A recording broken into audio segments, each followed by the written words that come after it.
Inscreva-se no canal e apoie esse projeto. apoia.se/Cosmos Audiolivros e tenha acesso a todo o nosso conteúdo em MP3. Links na descrição.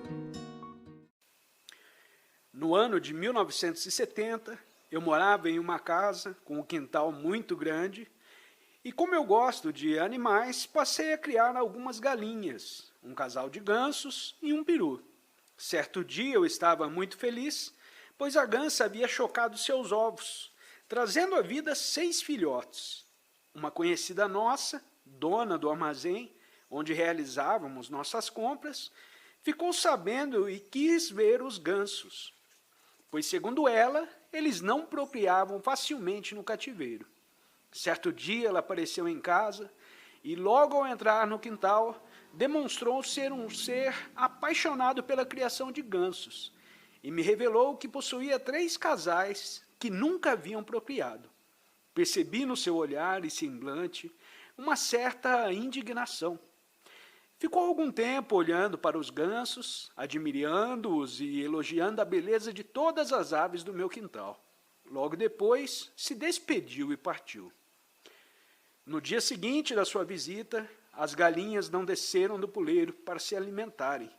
Ali ficaram defecando fezes líquidas até que acabaram morrendo. No terceiro dia foi o galo, que, à semelhança das galinhas, permaneceu no puleiro até a morte. No 4º dia morreram os gansos, entretanto,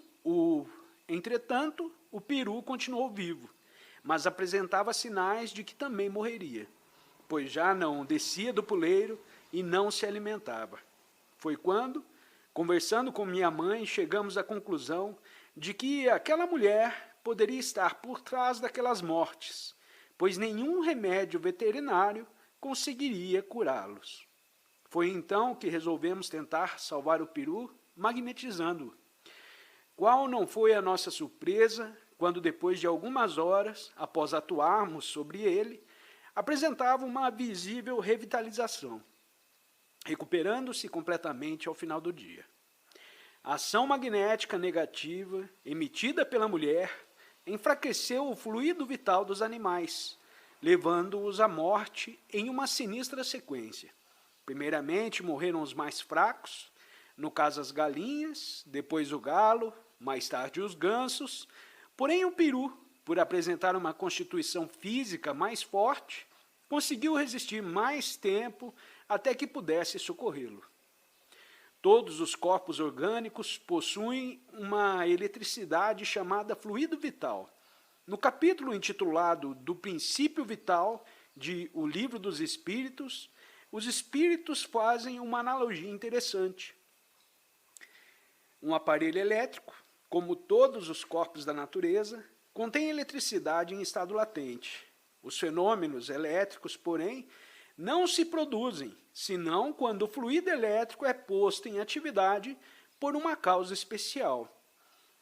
Poder-se então dizer que o aparelho está vivo, vindo acessar a sua causa de atividade, cessa o fenômeno e o aparelho volta ao estado de inércia.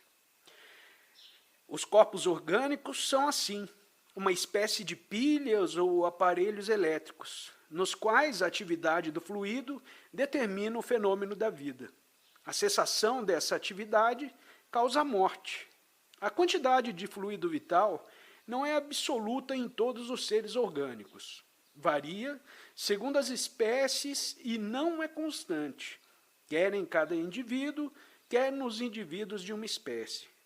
Alguns há que se acham, por assim dizer, saturados desse fluido, enquanto os outros o possuem em quantidade apenas suficiente. Daí para alguns, vida mais ativa, mais tenaz e, de certo modo, superabundante.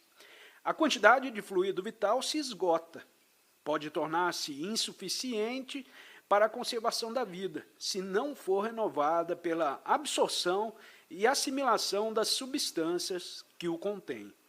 O fluido vital se transmite de um indivíduo a outro. Aquele que o tiver em maior porção pode dá-lo a um que o tenha de menos e, em certos casos, prolongar a vida prestes a extinguir-se. O enfraquecimento do fluido vital, em partes ou integralmente, pode ocorrer na ausência de atividade. Isso explica as doenças que surgem em função de uma vida sedentária. Temos um exemplo que facilita a compreensão desse fato. Quando alguém sofre uma fratura e fica com um de seus membros engessado por algum tempo, ao retirar o gesso, por ausência prolongada do movimento, que lhe é peculiar, os nervos e as fibras que proporcionam a atividade do membro em questão se enfraquecem de fluido vital, o qual deixa de circular nessa região, inibindo sua capacidade de retomar os movimentos, o que só será possível após várias sessões de fisioterapia, onde os movimentos forçados recarregam o fluido vital que havia se esgotado.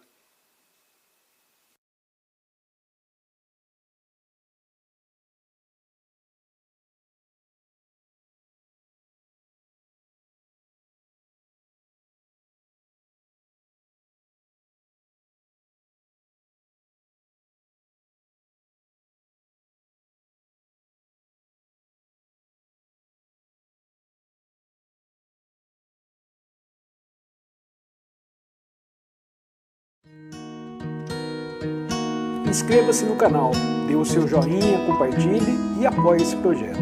apoia.se/Cosmos Audiolivros.